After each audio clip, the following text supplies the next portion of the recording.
स्वातंत्र्य दिनाच्या निमित्ताने नाशिक येथील विभागीय आयुक्त कार्यालय जेल रोड येथे आयोजित कार्यक्रमात मालेगावच्या LVH CBSE स्कूलच्या 2 गुणवंत विद्यार्थ्यांचा पालकमंत्र्यांच्या हस्ते गुणगौरव करण्यात आला। 15 ऑगस्ट रोजी ध्वजारोहणानंतर शिष्यवृत्ती परीक्षेत उल्लेखनीय यश संपादन करणाऱ्या गुणवंत विद्यार्थ्यांचा सन्मान करण्यात आला।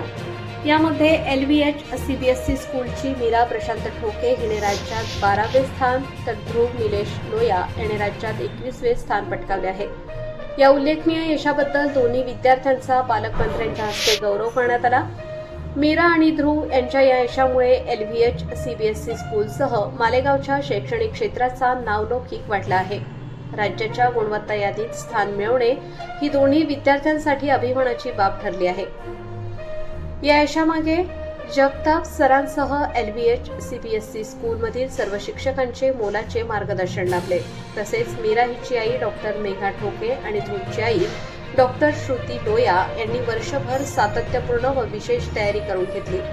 शिक्षकांचे मार्गदर्शन, पालकांचे सहकार्य आणि विद्यार्थ्यांची मेहनत यामुळे हे यश शक्य झाले। या उल्लेखनीय कामगिरीबद्दल शाळेचे प्राचार्य, शिक्षक वृंद आणि पालकांनी मीरा ठोके व ध्रुव लोया यांचे मनपूर्वक अभिनंदन केले असून त्यांच्या पुढील शैक्षणिक वाटचालीसाठी शुभेच्छा दिल्या आहेत। राज्यात अनुक्रमे 12वे आणि 21वे स्थान मिळवत मीरा व ध्रुव यांनी मिळवलेले हे यश मालेगावच्या शैक्षणिक क्षेत्रासाठी निश्चितच अभिमानाची बाब ठरली आहे। प्रबंधभूमी महाराष्ट्र न्यूजसाठी प्रभाकर सोळंकी, मालेगाव।